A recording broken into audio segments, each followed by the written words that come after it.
All right. So welcome to our first Year of Plenty X-Space. We had been doing live streams, but due to internet issues, we decided to just do the spaces, the audio spaces for now. We're also going to record this as a video though. So later I'll be uploading the video as a replay as well. But welcome to the Year of Plenty, the podcast for, all things real food. And really the goal of the podcast is to bring you guys closer to your food source and help you learn the skills so that every year can be a year of plenty. And a big part of that is just making you more resilient through food. That's the big goal. And today we got some good stuff coming up, such as spruce tree foraging. We're going to be talking about some spruce tree recipes and giving you some pointers on how to ID them. And then we're also going to look at a study that just came out on ultra-processed food. And hopefully we'll get around checking our ketone levels here with this new ketone meter we got, because we recently started a keto diet and want to see if we're actually in ketosis and whatnot. Yeah, hopefully. Yep. And before we get going, one more thing. The podcast is sponsored by Montana Block. Montana Block is a small family-owned business from Billings, Montana. They make really high-quality wooden kitchen utensils like end grain butcher blocks, magnetic knife holders so you can display your knife on the wall and whatnot. And they're giving you a 15% discount code as sponsors of the Year of Plenty podcast. So the code is Year of Plenty on their website, which is mtblock.com. Definitely check them out. So let's get into it. As always, we're going to start this out with a little dad joke. Can't wait. Yeah, I'm trying to get better at them. It's been tough trying to find like food dad jokes, but trying to keep it on brand. So the last one was better. Yeah, last one was better than the first. The last one was better. The first one was pretty bad. So, Lindey, did you know that contrary to popular opinion, French fries are not made in France? Really? No, they're actually cooked in Greece. Oh. What do you think? Yeah, no. That's a little funny at least. That's better than I thought it was going to be at the beginning, to be honest with you. Yeah. Well, there's a dad joke. I'm trying my best here. Good job. Trying to get a little. I haven't heard that one before, so that's good. Yeah, good. Well, yeah. The first one you heard. Yeah. The nacho cheese one. Yep. Well, anyway, spring is in the air, and not so much in Montana really. We just got a ton of snow, but I know in a lot of other places spring is already there and in the air in many places in the US. I actually talked to one of my followers on Instagram yesterday. His handle is @NotTheRealRickRoss, and he was telling me that he had already harvested his first chives, which we're far. Yeah, right. we're far away from doing that though. Yeah. From harvesting anything yet. We've got lots of snow on the ground still. Yep. And I think more coming here pretty soon. Yeah. Well, hopefully it goes away, and April and May is usually when the foraging season really picks off here. But what happens every spring? Do you know what happens every spring, Lindey? The snow melts. That too, but I'm talking about some serious foraging FOMO. Oh, okay. Fear of missing out. I know you didn't know what FOMO was, do you? Like a few months ago. Yeah, I didn't know what that was. I'm not very hip. So okay. Well, there's a lot of like good plants to get after in the spring. I'm very excited always about the spring because like new life's coming. Nature's changing and all that new growth is coming up. A lot of mushrooms are popping, but I'm especially excited about the spring plant foraging. Now, I just want to like throw in a quick disclaimer. We are going to be talking about foraging and identifying spruce trees today and whatnot. So just, you guys are responsible for what you're picking and identifying and eating. You're responsible for whatever you put in your body. So please do all this at your own risk. But rest assured that like once you get some practice in, you'll be able to distinguish spruce from other conifers. Now, what are some of the plants that I'm going to go after this spring? I've been usually around like winter time, I start making like a little calendar of new plants I want to get into. And I try to not overdo it. I try to focus on like just a few because then you can really learn them. But some that are really exciting to me this year that I'm hopefully going to be able to get after are the spring beauty here in the Mountain West. Have you heard of the spring beauty? I have not. It's a really cool, delicate little flower, but what's cool about them is that the whole plant is edible as far as I know. And from what I've learned so far, the stems and leaves have kind of like this succulent, citrusy flavor. And I'm pretty sure they only kind of grow for a pretty short period. So we got to get after them as soon as they come up and try to find them. But the real prize are the starchy potato-like roots on them. So they have roots. They're usually pretty small. Like a good one is about 1 inch from what I've been reading. And those roots you're going to find from plants that are growing in like very nutrient dense, rich soil. So we're looking for like nice, dark, good soil. And here in the Mountain West, they usually will grow in bare forest floors between the valleys and then also in mountain meadows. So that's exciting. Potato-like makes me right? Really excited. I was thinking about potatoes earlier this morning. We haven't had a potato in a really long time. No, with the whole keto diet, we don't really do that right now. But I mean, if I find some spring beauties, you betcha I'm going to make a nice spring beauty potato-like dish. I wonder how the carbs are. I don't know. Probably not quite like a potato. Yeah. Maybe. I would imagine they're not as bad. I mean, potatoes are so evolved at this point. Yeah. But, the whole point of the root, the tuber, is to store carbohydrates and other nutrients for the plants to utilize come spring and grow that, everything above ground, basically. So besides the spring beauty, I'm also looking at yellow bells that I'd like to find. And then milkweed is one I've kind of gone after, but not really. And I had expert forager Clay Bowers on the podcast to talk like 2 hours about milkweed. So definitely check out that episode if you want to learn more about that one. I love milkweed. Yeah. That's what we used to go out from one of the houses we lived at when I was a little kid. We'd go out to the lane and just pull off the stalks and paint with the glue. Yeah. For days. Wow. Super fun. Yeah, they're fun. I mean, they're really good for pollinators, but they're also a really good food source. Contrary to what a lot of older foraging books have said, but Sam Thayer really, he's a big forager from the Midwest. He kind of pulled the plug on the theory that milkweed is, toxic or not ingestible, like that you can't eat it. And the last plant I kind of want to get after that I'm looking at right now is yucca. Yuck. So they'll be more abundant in eastern Montana. We're in southwest Montana, mostly because they like prefer the harsh climates of like the deserts, and they can handle less water, and they like to grow among the junipers and whatnot. So out in eastern Montana, those are another ones that they have a very short period of like harvestable goods. And so in the spring, we're going to have to drive out there and see if we can find some. And with the young stalk, before it really like grows big and tough, can be peeled, and the inside is nice and soft and can be eaten. It's supposedly really good pickled, and it's also kind of like asparagus, basically. Okay. But you can eat like the fruit, the flowers, and whatnot. So yeah, the yucca is definitely one I want to check out. That would be really fun. I like the idea of pickling it. Right. Yeah. Yeah. But we aren't quite there yet. At least not in the northern climates, as we said earlier. There's still, a lot of snow on the ground often, and some way to go until we can do some more spring foraging. But until then, you can still forage. And one plant that is really good to go after all winter long, really all year long, in fact, because it's an evergreen, is the spruce tree. And we've been really enjoying making spruce tea. Yeah. From the spruce tree.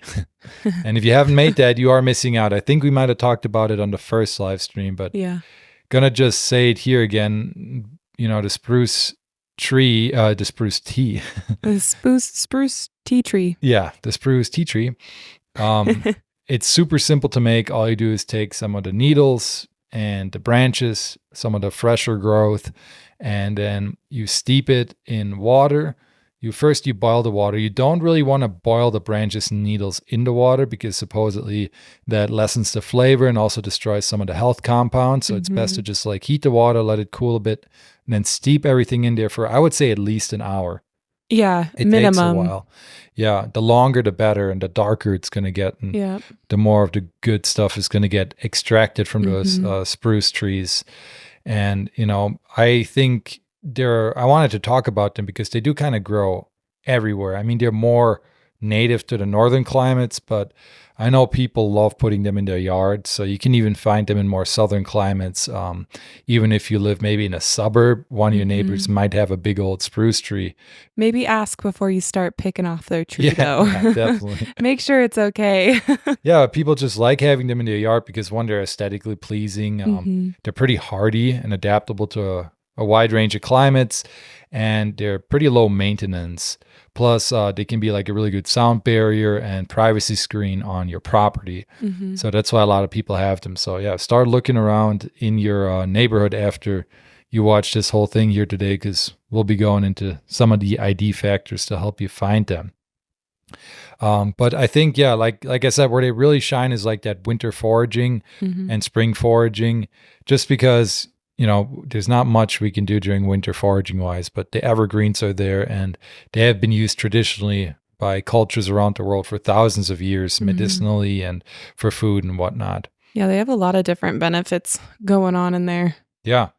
So just to get into the health compounds in spruce needles and tips and sprouts quick, I found a pretty cool study called Sprouts and Needles of Norway Spruce as Nordic Specialty, Consumer Acceptance, Stability of Nutrients, and Bioactivities During Storage. So I'll link this study probably under the X space here later so people can check it out, and we'll also put it in the video. But I just want to read a little bit from this study quick. So they say that traditionally sprouts, i.e. the new developing shoots of Norway spruce, and they are looking at Norway spruce here, but a lot of this can be applied to all spruce species. So they're saying that traditionally the sprouts have been eaten as such, used as herbal tea or in folk medicine in different ways, for example, to prevent respiratory disease and stomach ailments in Finland and Central Europe. The sprouts are especially rich in vitamin C and minerals. And the sprouts also have high contents of secondary metabolites such as flavonoids, condensed tannins, stilbenes. Oh man, I wish I were a scientist sometimes. And terpenoids. So due to the richness of vitamin C and phenolic, sprouts and needles have shown antioxidative activity, and dietary intake of the compounds of sprouts may thus have multiple health benefits. The research topic is timely now, as sprouts are gaining popularity among wild herbs used as Nordic piquancy ingredient in different culinary products such as snacks, jams, syrups, alcoholic and non-alcoholic beverages, or in superfood and supplements, and as essential oils with antimicrobial properties. In recent years, Finnish restaurants have also expressed an increased interest in utilizing the sprouts as an ingredient for a variety of uses due to their unique taste. So that little part of the study talked mostly about the sprouts, which are the tips, and those are going to come up more in the spring.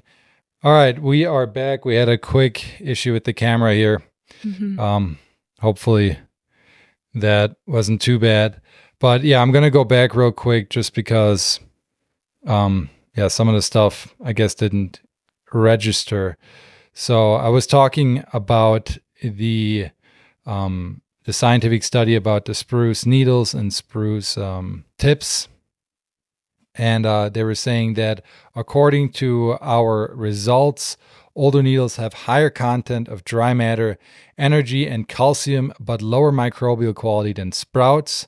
Sprouts showed a higher concentration of vitamin C, magnesium, potassium, and phosphorus than older needles. And freeze drying was the best drying method, preserving the quality of both sprouts and needles. For example, the vitamin C content was better preserved when it was freeze dried.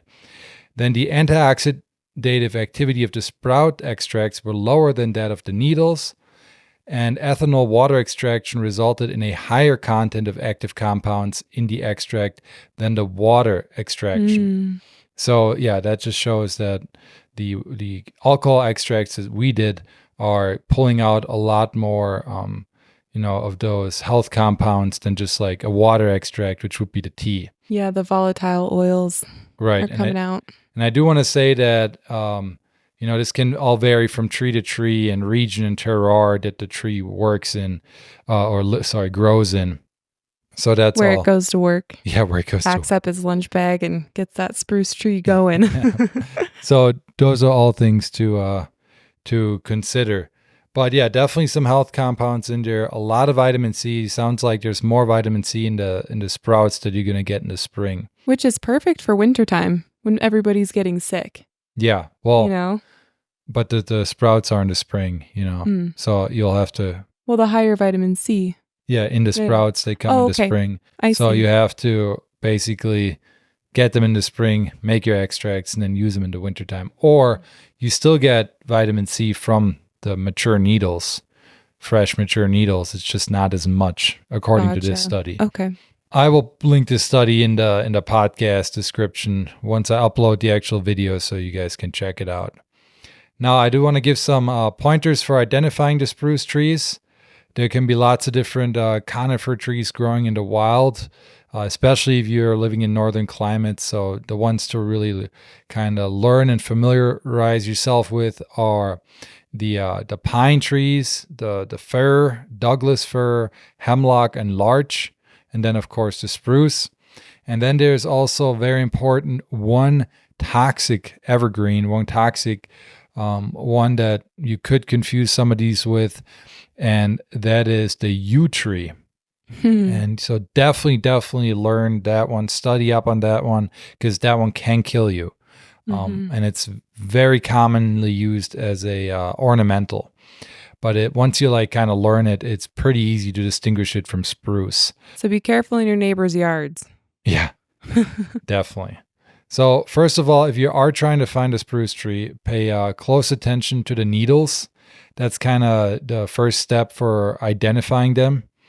Needles are actually the leaves of the conifer trees.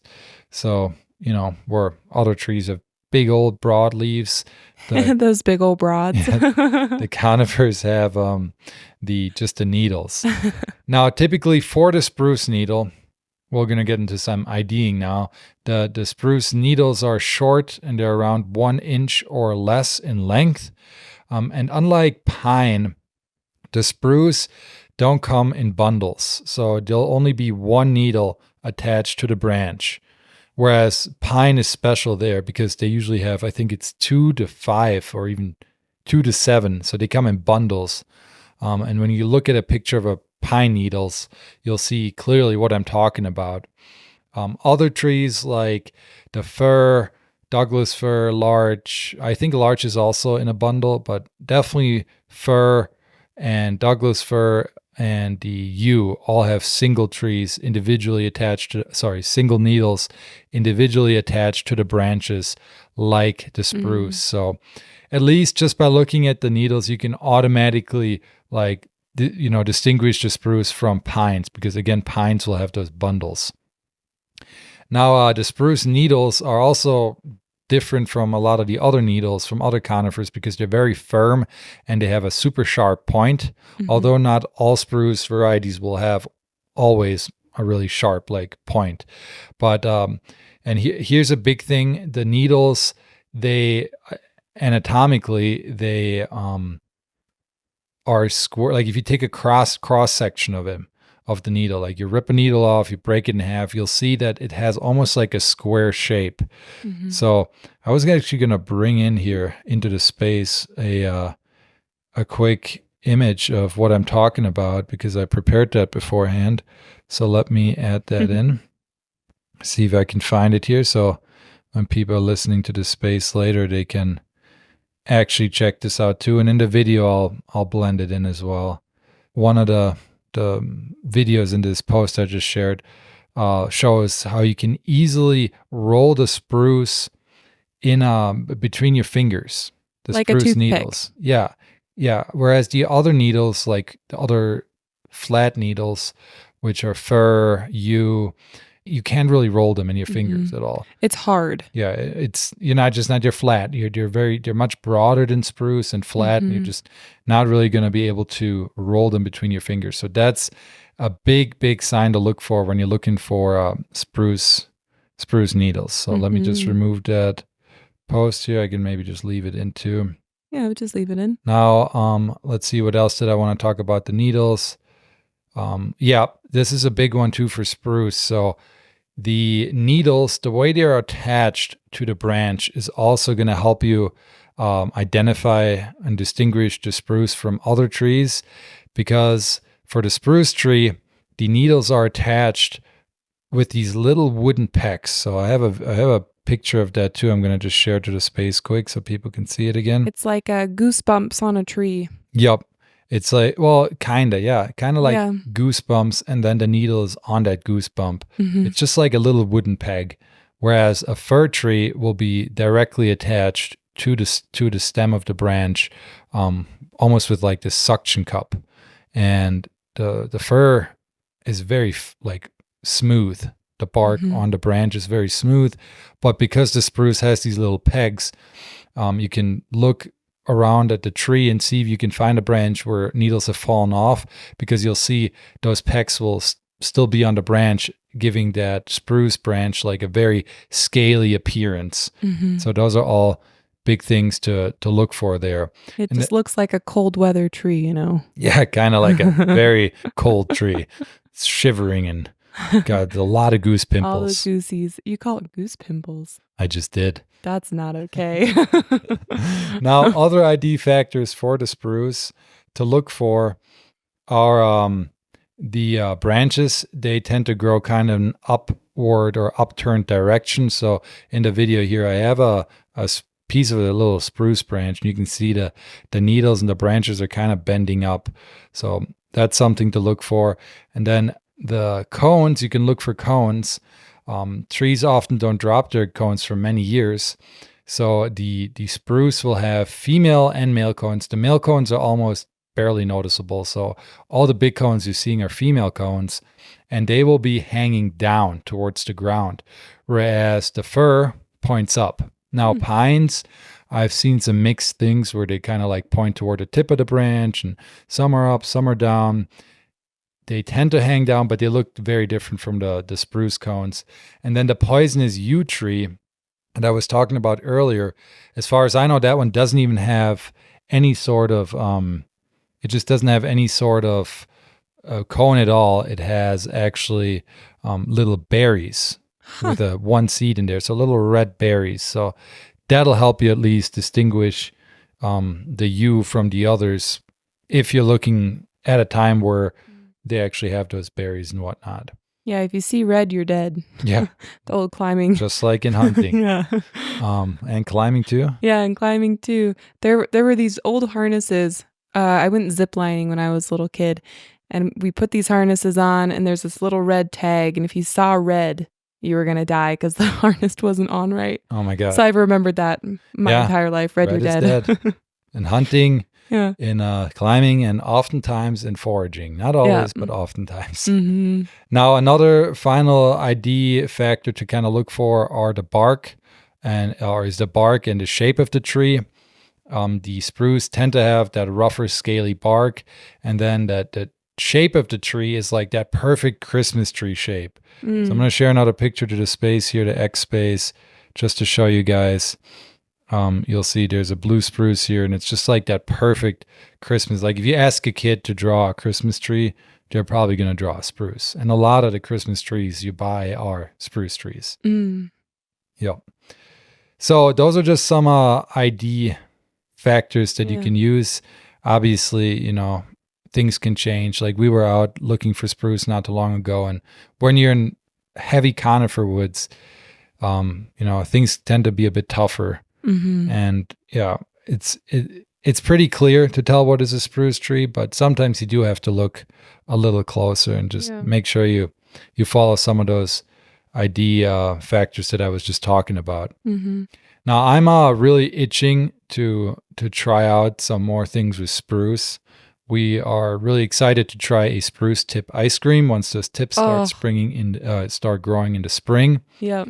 And then what I really, really want to do is a cured spruce salt egg yolk, or egg yolks, I should say. So you can actually make spruce salt, which I have done before. Super simple to make, and it's like a flavored herb salt then. And then you can use that to make your cured egg yolks, and you can also use it for curing meats and all sorts of culinary applications. But to make the spruce salt, you're going to forage for fresh, green, mature needles for the best results, and then you're going to do a 1-to-1 ratio of needles to salt. So, I would maybe start out with a small batch of a 1/4 cup of needles to a 1/4 cup of salt, and then blend them up into a very smooth powder. Both of that. Do the needles need to be dried at all, or are you just taking them off and tossing them in there? You just kind of take them off and toss them in there. I like it. I did try it once with a normal blender, and it had a hard time really grinding up those fresh needles. So maybe a food processor? Well, what's best actually, from what I've been reading now, is a spice grinder. So like a high quality spice grinder that can make really fine grinds. That's what you want. And then, just do that 1-to-1 ratio, make a little batch, put it in a bowl, make another batch. You're going to have to do a lot of small batches because most spice grinders are pretty small. But once you have all your batches, combine them all in a bowl, mix it thoroughly, and then you can keep that salt in the pantry for months.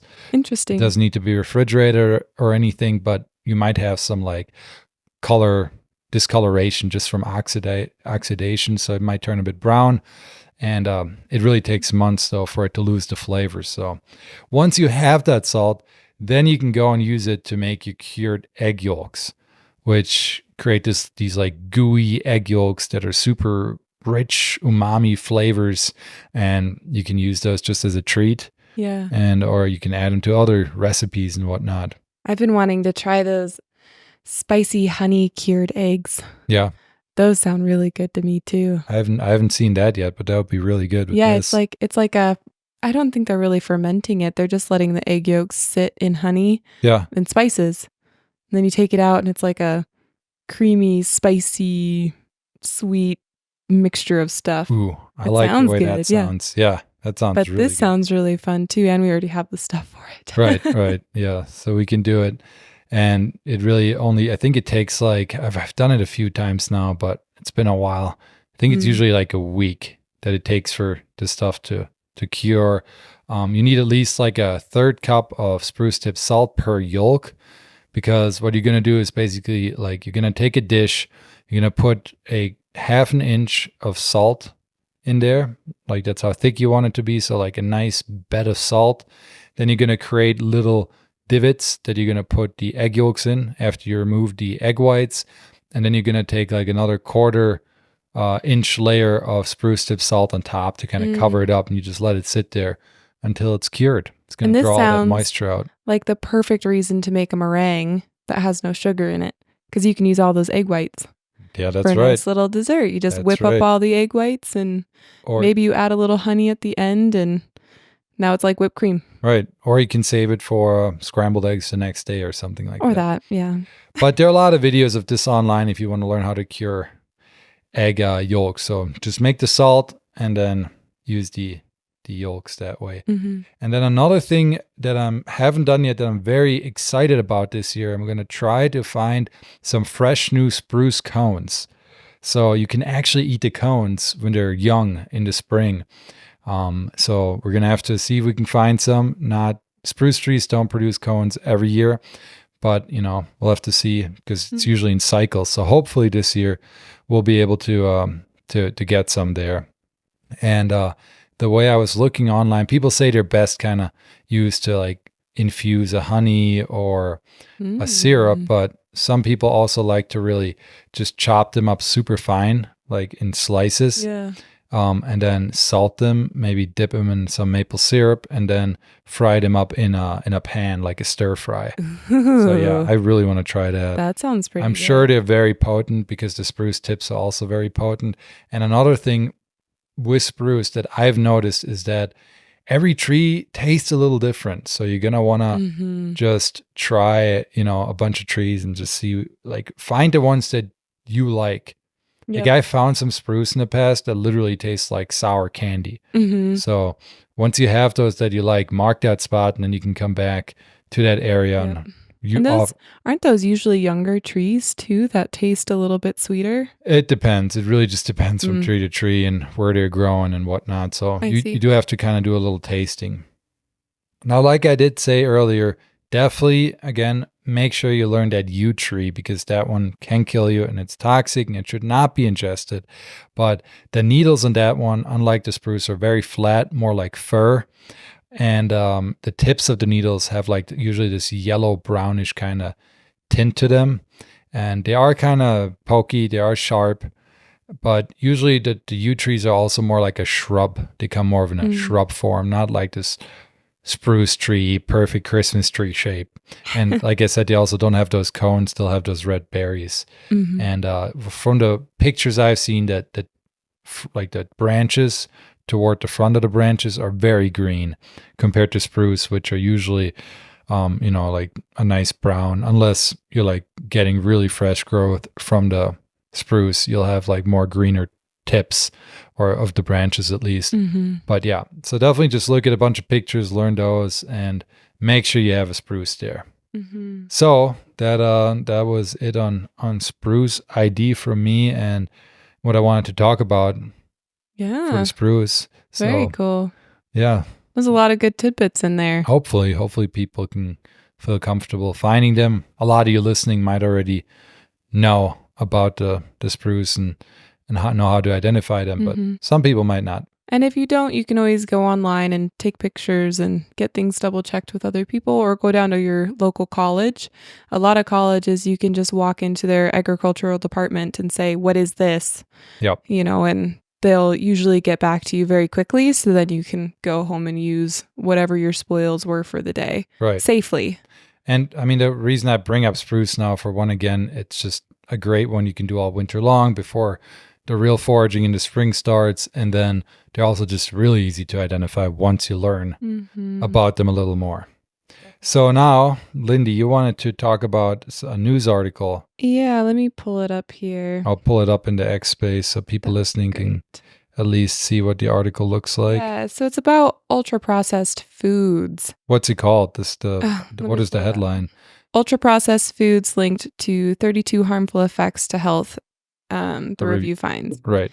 So the article kind of goes through a lot of different negative implications that happen when you're eating ultra-processed foods regularly. And it goes over a little bit of the demographics that processed food companies are reaching towards, which is more of like the poor, lower income families, which I think is kind of sad. You know, that's just the easiest person for them to market to, because it's cheap food, because they're using a lot of fillers. Right. So instead of using milk, they're using 15 different fillers. Milk is like that's not really what they're using, but say they're trying to put in milk, now they're adding in 15 fillers instead of milk, and none of them are good for you. Yeah. They're all bad for you. And it's a scientific review that was, which is like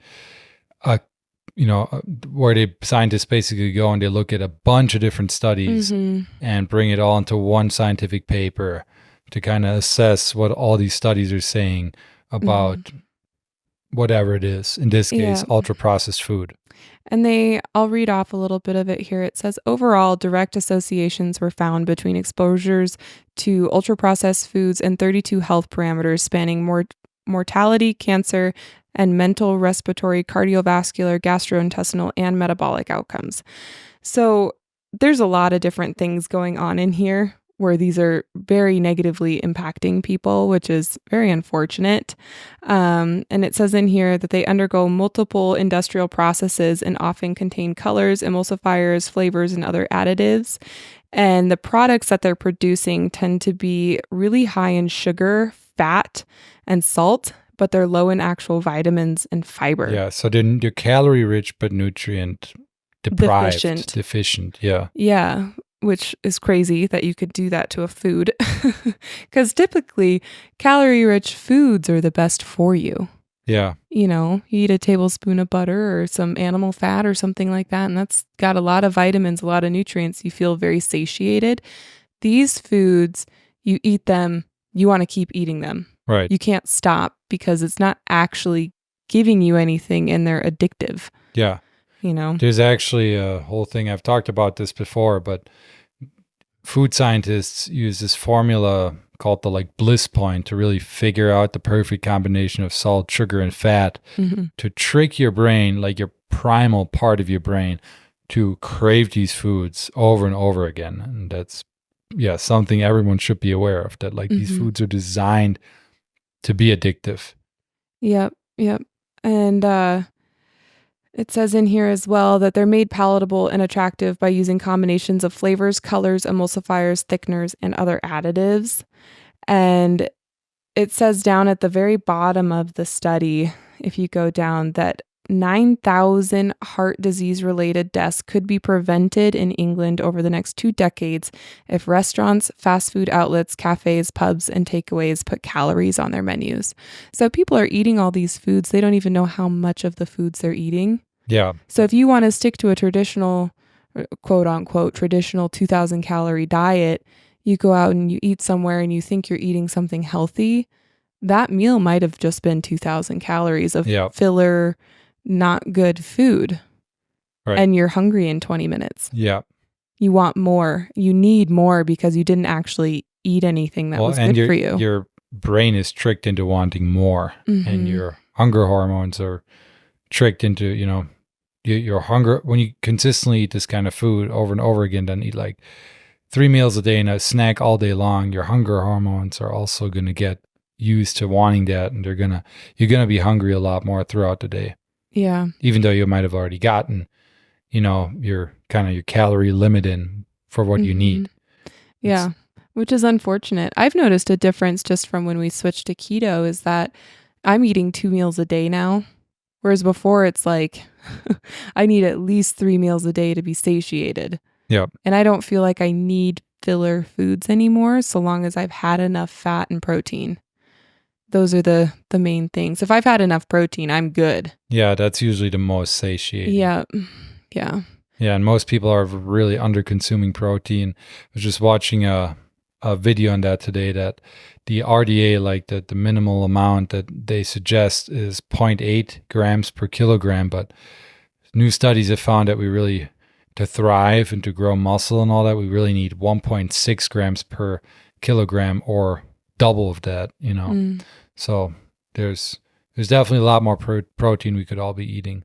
But I mean, that the big thing about this article, and I think it's from The Guardian, where they talk about the scientific review, is that, there's the review found direct associations with higher risks of cancer, heart disease, and early death from eating all these ultra-processed foods. Yep. Now, there are associations, so it's not causation, but, it's still interesting, and it's definitely something is going on there. Yeah, I mean, that's too many associated links to think that there isn't something that's actually causing all of those problems. And there is always a healthy user bias there too, though. Like, a lot of people who eat ultra-processed foods consistently are often also people who have not the best lifestyles. Like, they're not working out as much. They're probably smoking a bunch. So, that's why association like this is never causation, because like, what else are they doing? And in these kind of studies, I don't think they're really controlled for all that. But still super interesting. Like, that it's just another thing showing that ultra-processed foods are not super ideal for us. Definitely. I mean, I know, like, for myself, if I've been on a really good diet for a significant amount of time and we go and we eat 3 donuts or whatever it is that you're going to have for your quote-unquote cheat day, the whole next day I'm starving. I'm exhausted. My skin breaks out. I don't feel that good, and it takes me days to get over it. Yeah.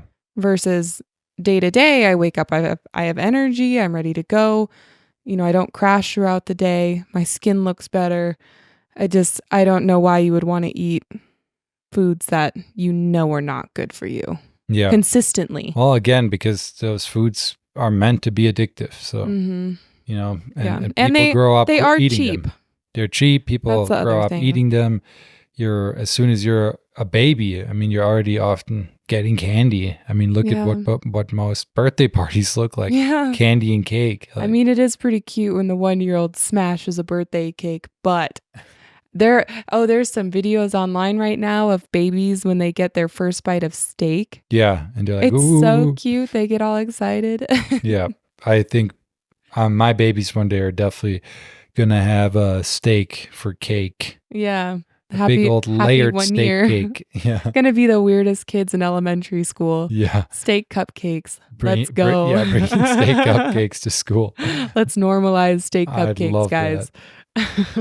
Cool. Well, we already went way over the half an hour limit here. We're going to have to try to just Time flies. talk about less. Yeah. You know, we're getting used to this. Or talk about more quicker. Yeah. Well, I mean, I feel like we're already talking pretty quick. Yeah. We'll just try to focus on less topics because the whole idea of these live sessions is for them to be a bit shorter and just kind of share some of the things we've been learning and, you know, some of the things that we think you guys would get value from, and also be able to just upload more podcast episodes, not, you know, on like a 2-week bi-weekly basis, but, you know, hopefully every week. So one more thing we wanted to do is we have been on the keto diet for like 2 months now. Yep. And we bought some new ketone testing strips to see if we're actually in ketosis today. Now, this can obviously fluctuate depending on what you're eating, time of the day and whatnot, but we're just going to see it. We're just going to try it. So I have this device called a Keto Mojo, which is a blood reader. There are, like for keto, there are these like pee strips and breathalyzers and whatnot, but the blood reading is really the most accurate. So Lindey, you get to poke your finger today. I have a problem with that. Do you want to go first? Sure. Is it going to hurt a lot? No, it barely hurts.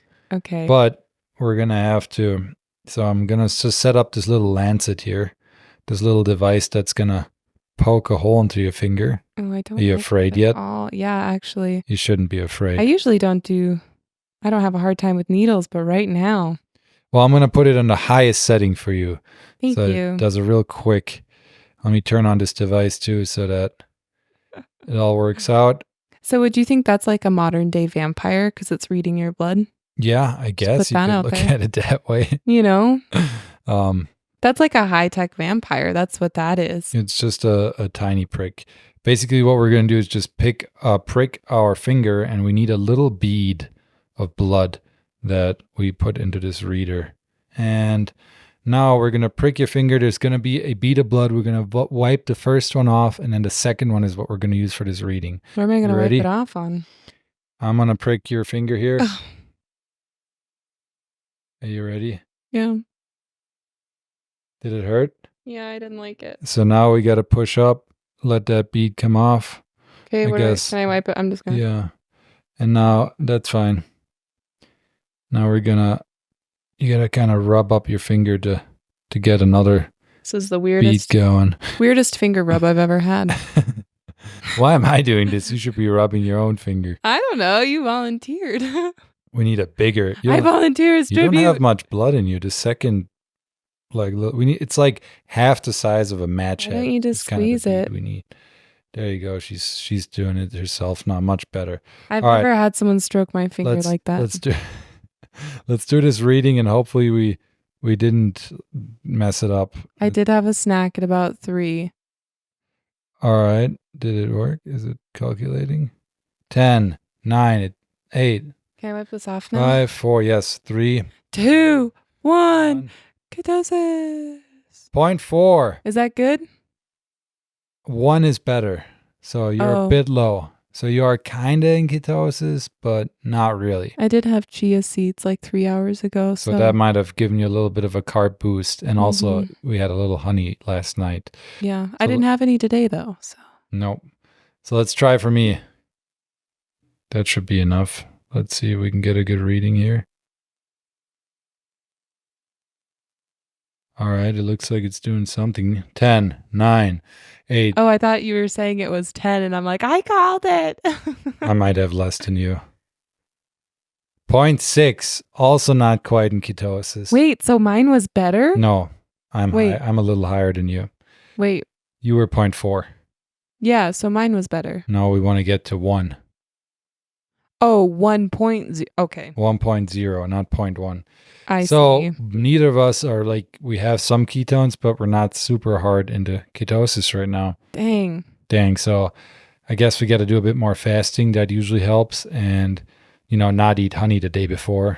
Yeah. It wasn't helps much a lot. honey, but It was a tiny bit, but at least we know that now. So mhm. that's pretty cool. You can get these for I think like $50. They also do blood glucose measurements.